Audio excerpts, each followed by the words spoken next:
Lily Monroe stared at her reflection in the floor-length mirror of their penthouse bedroom. At 29 years old, she still possessed the beauty that had first captured Julian's attention 5 years ago. Her chestnut hair cascaded in soft waves past her shoulders, and her hazel eyes held depths of emotion that few people ever took the time to notice anymore. Especially not her husband.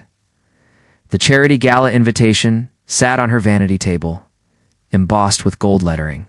Another evening of standing beside Julian Whitmore while he networked with investors and tech moguls. Another night of being the perfect accessory to his billion-dollar empire. She had played this role for 3 years of marriage. And somewhere along the way, she had stopped being a person and become a prop. Julian was 38 now, though he looked younger thanks to expensive personal trainers and a stress management team. His dark hair was always perfectly styled, his jaw strong and clean-shaven, his gray eyes sharp with intelligence. At 6 feet 2 inches, he commanded every room he entered. He had built Whitmore Technologies from a small startup into a global powerhouse, but in the process, he had forgotten about the woman who had believed in him from the beginning.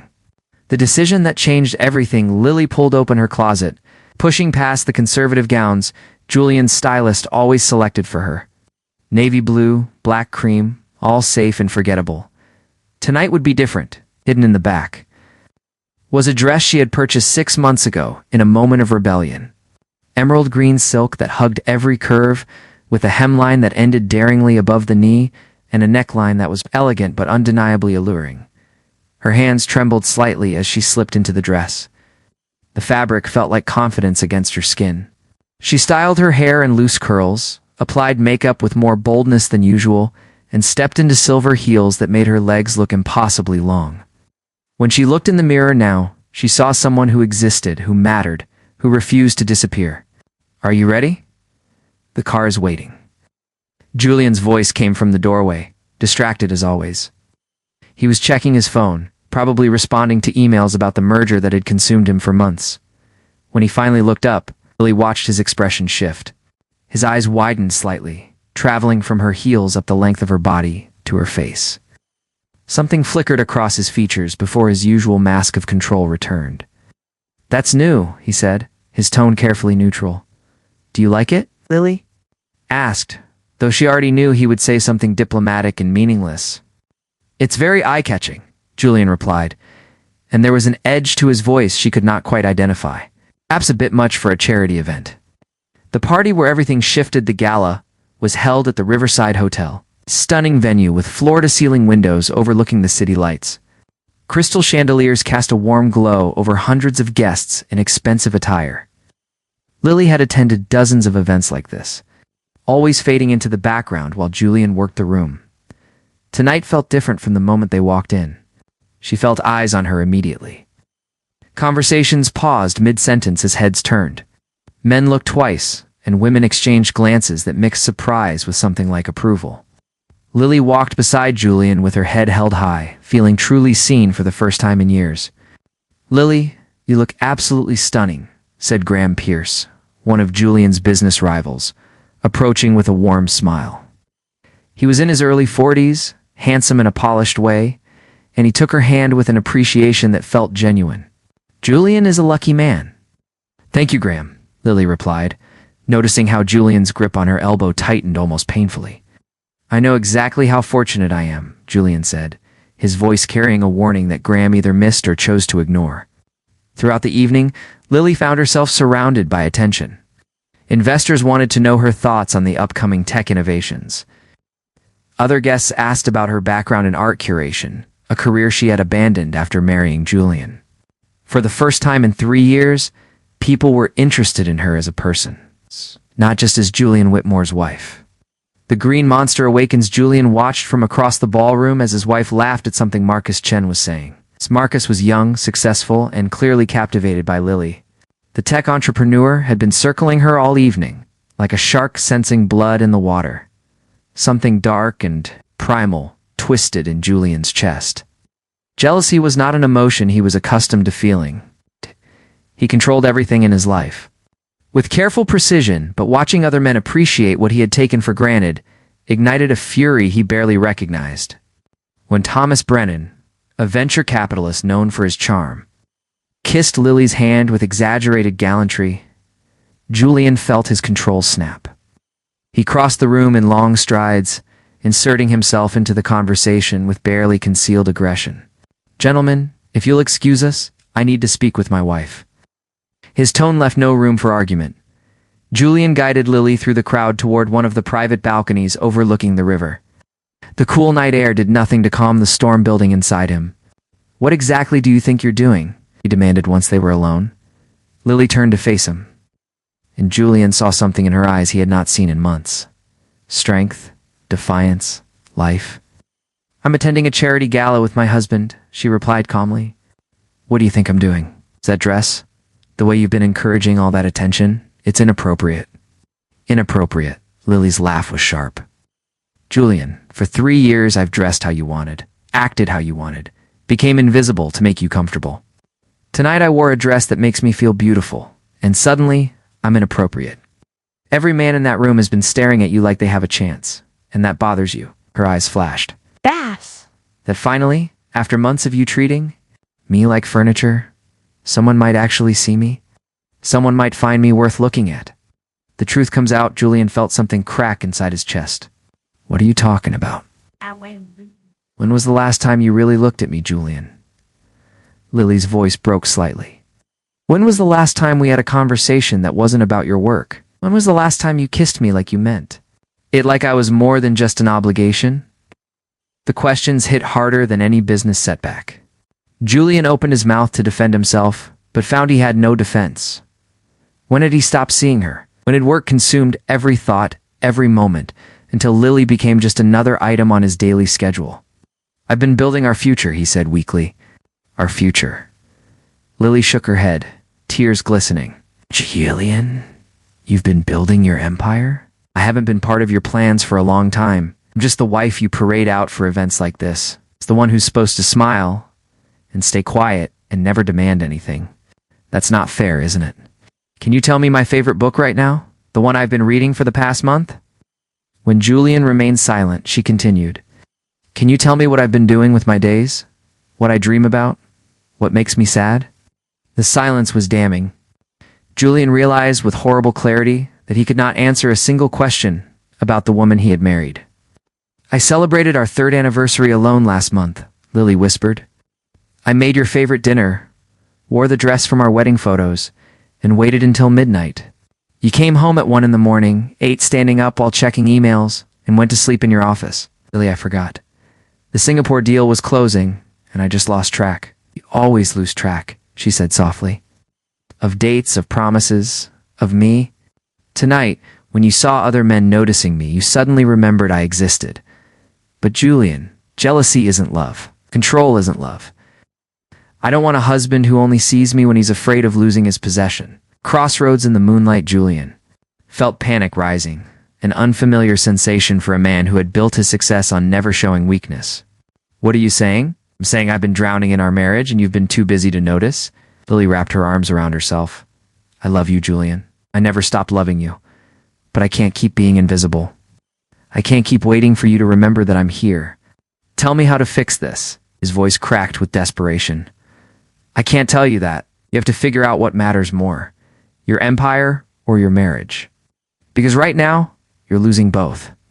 She walked past him back into the gala, leaving Julian alone on the balcony. The city lights blurred as he gripped the railing, his knuckles white. He had spent 5 years building something extraordinary, but what good was any of it if he had destroyed the one thing that made it meaningful? Inside, Lily moved through the crowd with grace, accepting compliments and engaging in conversations. But her heart was breaking with every step. She had finally spoken her truth. But speaking truth and healing wounds were two different things entirely. Julian watched her through the glass doors. For the first time in years, he truly saw his wife. Not as an accessory or an afterthought, but as the remarkable woman she had always been. The woman he had been slowly losing while chasing success that suddenly felt hollow and meaningless. The question was whether he had realized it too late, or if there was still time to save what they had built before he destroyed it with neglect. As midnight approached, Julian made a decision that would change everything. But some mistakes leave scars that even the deepest love struggles to heal. The ride back to their penthouse was suffocating in its silence. Lily sat pressed against the car door, watching the city lights blur past while Julian stared straight ahead. Their driver, trained to be invisible, kept his eyes on the road as tension filled every inch of the luxury vehicle. Julian wanted to speak, to fix everything with words, the way he fixed business problems with strategy and negotiation. But every sentence he formed in his mind sounded hollow. How could he promise change when he had broken so many promises already? How could he ask for forgiveness when he had not fully understood the depth of what he had done? When they arrived home, Lily went straight to their bedroom. Julian heard the lock click, a sound that felt like a door closing on everything they had been. He stood in the hallway for long minutes before retreating to his office. The place where he had spent most of his marriage hiding from real life, discovery that changes everything morning, came too quickly. Julian had not slept, spending the night reviewing his life like a failed business proposal. Where had it gone wrong? He could pinpoint the exact moment. 2 years ago, when the company went public and his wealth multiplied overnight, success had become an addiction, each achievement demanding another, bigger victory. Somewhere in that pursuit, he had forgotten why he wanted success in the first place. He found Lily in the kitchen, pale and quiet. She was making tea, her movements mechanical. "We need to talk," Julian began. "Not now," she interrupted softly. "I have a doctor's appointment this morning. Are you sick?" "Why didn't you tell me?" Concern flooded through him. "It's just a checkup," Lily said, not meeting his eyes. "Nothing you need to worry about." But Julian saw something in her expression that made his stomach drop. "I'm coming with you." "Julian, you have the board meeting about the European expansion?" "They can wait." "I'm coming with you." The surprise in her eyes hurt worse than anger would have. Had he really become so predictable that choosing her over work was shocking? The news that shatters and heals Dr. Reynolds was a kind woman in her 50s who had been Lily's physician for years. She smiled warmly when they entered, though Julian noticed her glance at Lily with what looked like knowing sympathy. After the examination, Dr. Reynolds sat across from them with a gentle expression. "Lily, the blood work confirms what we suspected. You're pregnant." About 8 weeks along, the world stopped spinning. Julian felt every muscle in his body freeze as he processed the words. Pregnant. They were going to have a baby. A child conceived during one of the rare nights in recent months when he had actually been present, when they had connected in the darkness and pretended everything was fine. "Are you certain?" Lily's voice was barely a whisper. "Absolutely certain. Given your symptoms and stress levels, I want to see you weekly for monitoring. Stress during pregnancy can lead to complications, so it's important that you take care of yourself emotionally as well as physically." Julian turned to look at Lily, seeing tears streaming down her face. But he could not read whether they were tears of joy or despair. "Congratulations to you both," Dr. Reynolds said warmly. "This is wonderful news. Was it wonderful?" Julian wanted to believe so, but the timing felt like the universe's cruelest joke. They were barely holding their marriage together. Now a child was coming into the chaos. Secrets surfaced. They sat in the parking garage after the appointment, neither moving to start the car. Julian gripped the steering wheel until his knuckles turned white. "How long have you known?" he asked quietly. "I suspected for 2 weeks. Got confirmation yesterday morning before the gala." Lily wiped her eyes. "I was trying to figure out how to tell you, or if I even should. If you should." The words felt like a knife. "Lily, this is our child." "Is it our child, Julian? Or is it mine? Because you're never here. You're already a ghost in our marriage. How can you be a father to a baby when you can't even be a husband to me?" The truth of it crushed him. "I want to change. I need to change." "Want and need are easy words," Lily said tiredly. "I've heard them before." Julian's phone buzzed insistently in his pocket. He pulled it out and saw 15 missed calls from his business partner, Raymond Fletcher. Against every instinct screaming at him to ignore it, he answered, "Julian, where the hell are you? The board is waiting, and we have a serious problem." Raymond's voice was tight with stress. "The Singapore investors are pulling out. They found discrepancies in our projected earnings. If this gets out, our stock will crash." Julian felt ice flood his veins. "What kind of discrepancies?" "The kind that could destroy everything we've built. We need damage control now." He looked at Lily, seeing her watching him with resignation already settling over her features. She knew. She knew he would choose the crisis over her, because he always did. "Handle it," Julian said, ending the call. Raymond called back immediately. Julian powered off the phone entirely. "What are you doing?" Lily asked, shocked. "Choosing you. Choosing us. Choosing our baby." He took her hand, feeling how cold her fingers were. "Whatever crisis Raymond thinks exists, it can wait. You are my priority now. You and this child, the breaking point." But the universe had other plans. When they returned home, Raymond was waiting in their lobby, his face gray with stress. "Julian, I'm sorry to intrude, but this can't wait. We're talking about fraud allegations. The Securities Commission is launching an investigation. If we don't get ahead of this immediately, you could lose everything. The company, your reputation, possibly face criminal charges." Lily felt the familiar weight settle over her chest. She watched Julian's expression shift from concern for her to the strategic calculation she knew so well. Even carrying his child, even after everything, she still came second to Whitmore Technologies. "How bad is it?" Julian asked. "Worst case scenario?" "You're ruined. Best case?" "We spend the next 6 months fighting to save the company." "Go," Lily said quietly.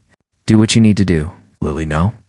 We need to talk about the baby, about us. We've talked enough," she replied, feeling numb.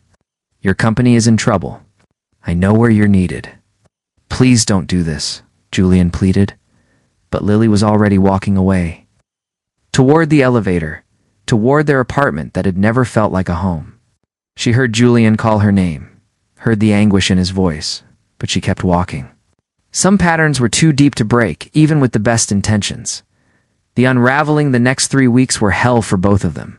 Julian threw himself into saving his company, working 20-hour days to untangle the web of accounting errors and miscommunications that had led to the fraud allegations. Raymond had been sloppy, cutting corners to show impressive growth. And now everything was crumbling. Lily moved into the guest room, telling Julian she needed space. She was tired all the time now, the pregnancy sapping her energy while emotional exhaustion drained whatever reserves she had left.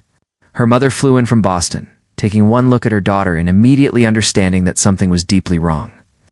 "You need to leave him, Margaret," Monroe said bluntly over tea one afternoon. "Look at you, Lily.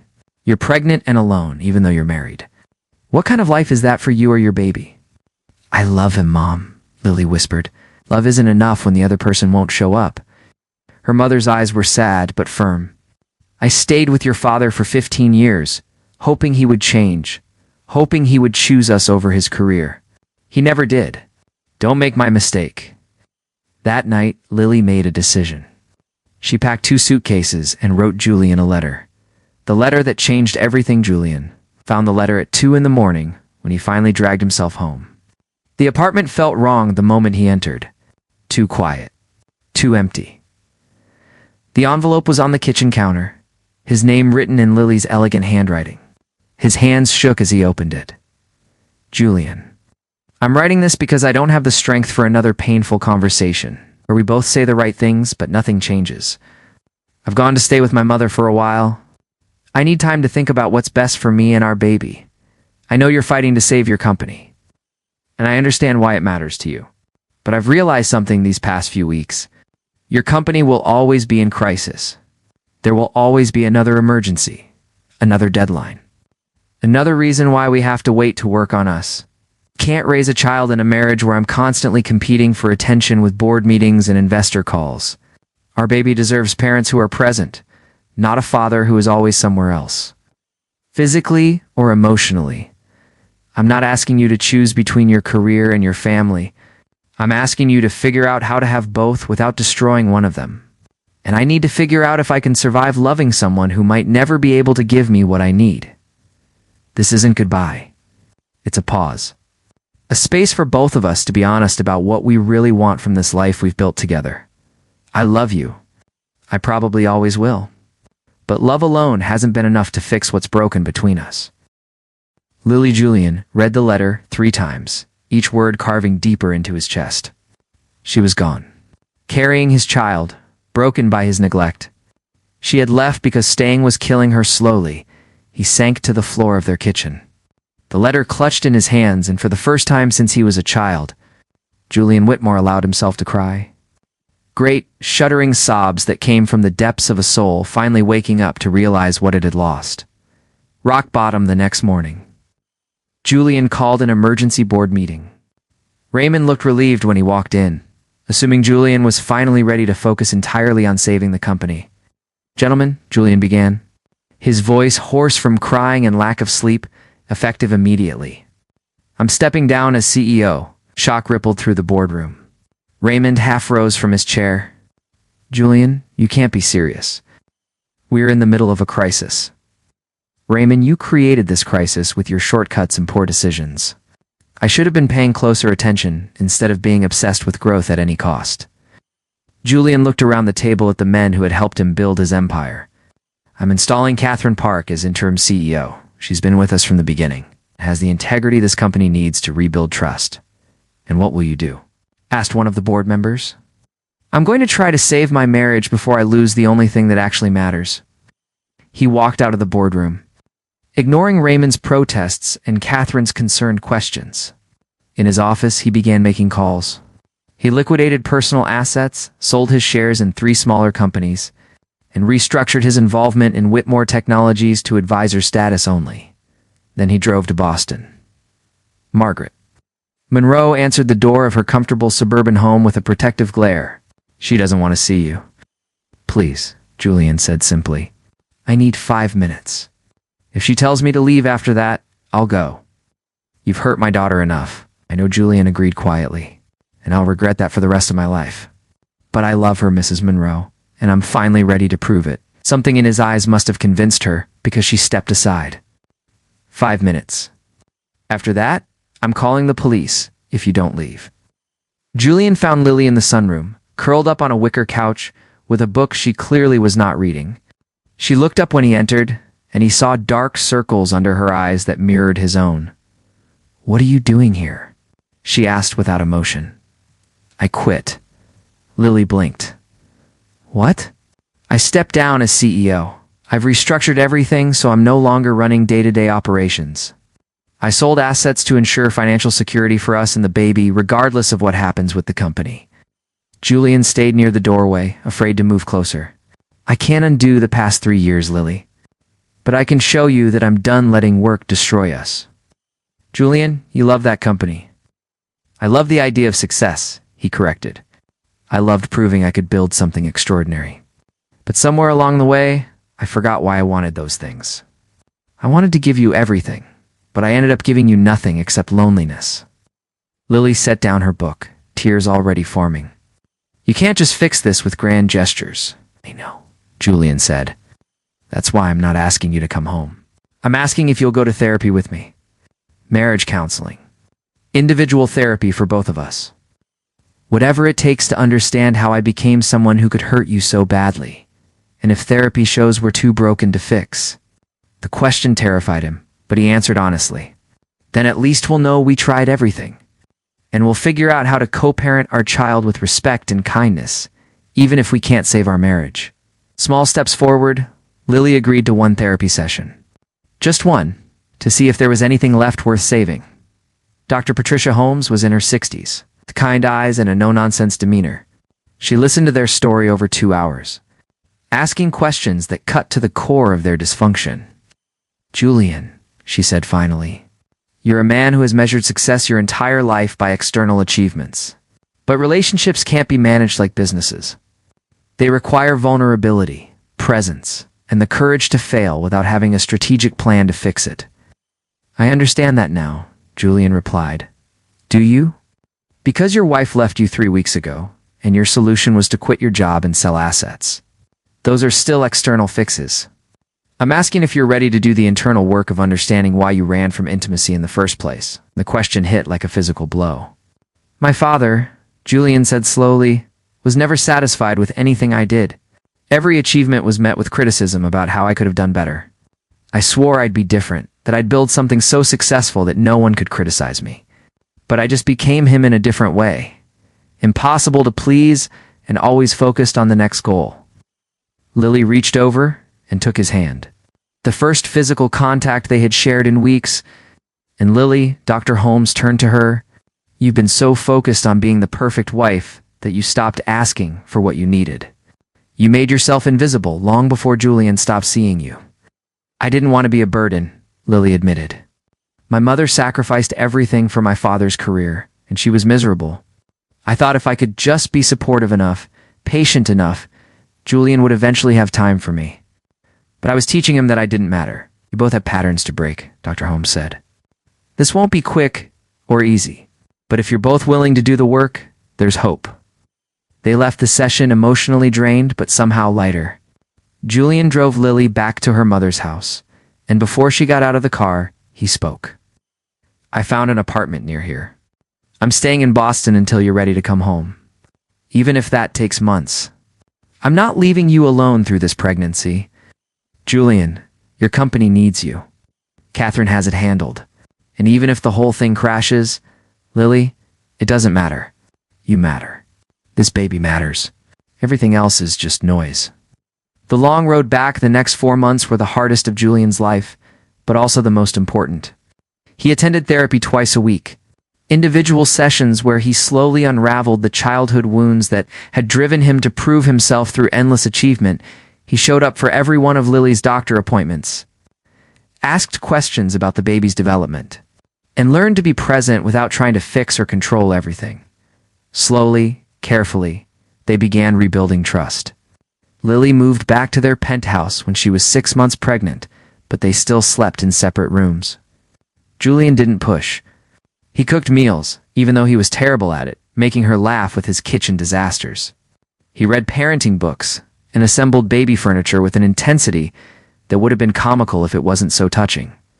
One evening, Lily went into early labor at 7 months.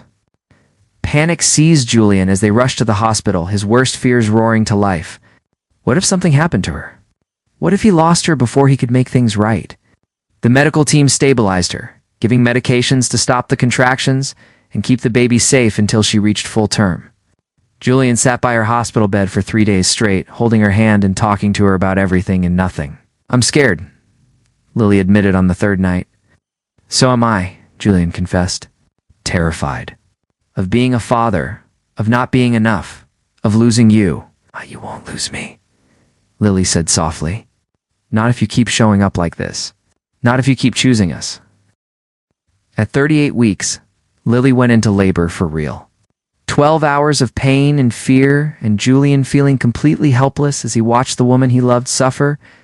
But when the doctor finally placed their daughter in Lily's arms, every moment of pain and struggle became worth it. "She's perfect," Lily whispered, tears streaming down her face. The baby had a tuft of dark hair and her mother's delicate features. When she opened her eyes, they were the same hazel as Lily's, full of wonder at this new world. "What should we name her?" Julian asked, stroking his daughter's tiny hand with one finger. "Emma," Lily said immediately.